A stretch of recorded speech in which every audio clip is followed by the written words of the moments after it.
So I know many of us complain about, growing old and all the, issues like my back is hurting, my metabolism's slower, I'm gaining weight, losing more hair, just all these things that suck about aging. But working in pediatrics, I think you realize a harsh reality, and that's the fact that growing old is actually a privilege.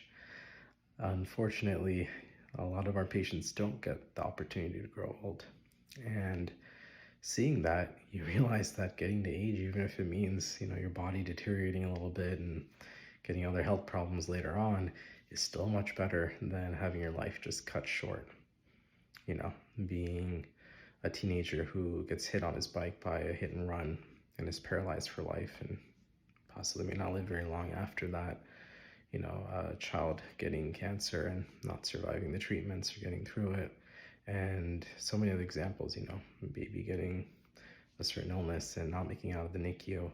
It sadly happens, not often, thankfully, but it does. And it just makes you appreciate at whatever age you are that, hey, you made it to the age you did. And whatever issues you're dealing with that age is still a privilege because you might not have gotten the chance to experience that.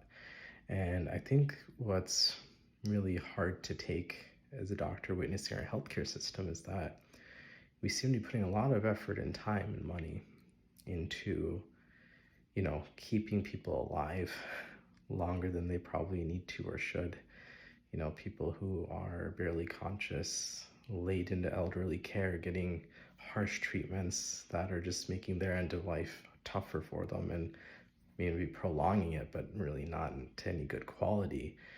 But on the other hand, we're not putting pretty much any money or resources into the health of children, into prolonging their life or giving them good quality of life.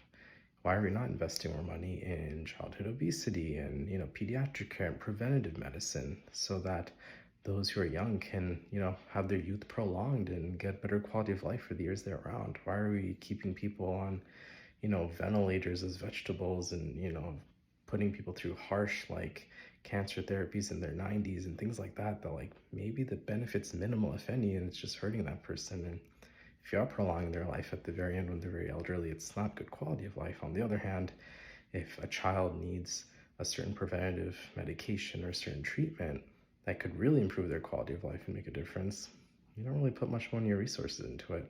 And it's tough when you see, kids go through stuff that maybe could have been prevented or could have been helped a bit more with more money and resources given to pediatric care. So those are just some thoughts I have. And, next time you feel like, oh, my back is aching or I'm gaining weight, I'm aging, could be a little bit worse.